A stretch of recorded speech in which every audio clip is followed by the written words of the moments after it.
So after being a third-round pick in the majority of PPR fantasy football leagues, are we benching T. Higgins outright? This is the Fantasy Sports Boss with another crisis point video. These videos always seem to get the most views because it taps into the desperation that the fantasy football community is feeling about certain key players around the game. And T. Higgins and the entire Cincinnati Bengals offense right at the front there, whether it's Chase Brown, whether it's Jamar Chase, T. Higgins. But the reason why we're talking about Higgins specifically is because you're not benching Jamar Chase and you're not benching Chase Brown, even though Brown has been very bad. But T. Higgins, a conversation can be had about benching him. Now, I've consistently said on this program, second wide receivers, when you have two really good receivers on the same team, the second one usually doesn't live up to the draft hype.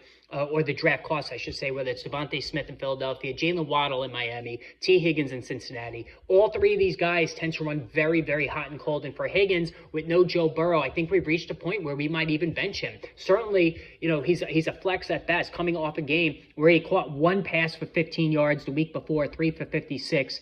Week 1, 3 for 33. He's been, he had the one touchdown week 2 that saved him, but 2 of the 3 games so far have been complete washouts for him. And honestly, with the Bengals facing a string of very, very strong defensive teams over the next couple of weeks, it's not out of the realm of possibility that if you have a stronger flex play or if you have decent deep depth, at the wide receiver position, you could bench T. Higgins, right? I've never been a fan of him. Now, I'm not going to take away the fact that he was good the second half of last season.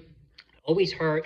Never an 80-catch season. He's just got, I feel like his name brand and being associated with Joe Burrow kind of outpaces his actual production. But now with no Burrow, the mistake-prone Jake Browning, I think that the conversation can be had about benching T. Higgins. Let me know what you think about this. Post in the comments below, and of course, hit that subscribe button.